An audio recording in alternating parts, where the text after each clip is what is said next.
తిరుపతి జిల్లా SP L Subbareddy ఆదేశాల మేరకు తిరుపతి మహిళా పోలీస్ స్టేషన్ డీఎస్పీ శ్రీలత ఆధ్వర్యంలో శక్తి టీం పోలీసులు రేణుగుంట ప్రాంతంలో విస్తృతంగా అవగాహన కార్యక్రమాలు నిర్వహించారు. ఈ సందర్భంగా శక్తి టీం రేణుగుంట రోడ్లోని జీకే ఎస్టేట్, బ్లూ డాట్, అమెజాన్, ఐఎఫ్బి సంస్థల్లో పనిచేస్తున్న కార్మికులకు మాదక ద్రవ్యాల దుష్ప్రభావాలు, సైబర్ నేరాలు, మహిళలపై జరిగే నేరాలు, లోన్ యాప్ మోసాలు వంటి అంశాలపై అవగాహన కల్పించారు.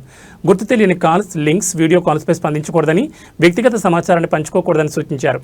అత్యవసర పరిస్థితుల్లో ఉపయోగించాల్సిన టోల్ ఫ్రీ నెంబర్లు 112, 1930, 1972, 80999977 గురించి వివరించారు.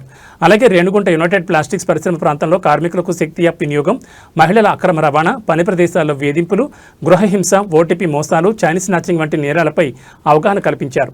సమాజంలో జరుగుతున్న తాజా ఘటనలను ఉదాహరణగా వివరించి అప్రమత్తంగా ఉండాలని సూచించారు. రేణుగుంట సమీపంలోని డోరా ఫ్యాక్టరీలో మహిళలకు ప్రత్యేక అవగాహన కార్యక్రమం నిర్వహించి మహిళలు మరియు పిల్లలపై జరుగుతున్న నేరాల నివారణ, సోషల్ మీడియా వినియోగంలో జాగ్రత్తలు, పిల్లల కార్యకలాపాలపై తల్లిదండ్రులు పర్యవేక్షణ అవసరం వంటి అంశాలపై చైతన్యం కల్పించారు.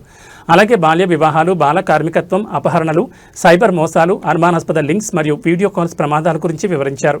ప్రజలు అప్రమత్తంగా ఉండి పోలీసులకు సహకరించాలని, ఎలాంటి అనుమానాస్పద ఘటనలు గమనించినా వెంటనే పోలీసులకు సమాచారం అందించాలని శక్తి టీం పోలీసు వారు సూచించారు.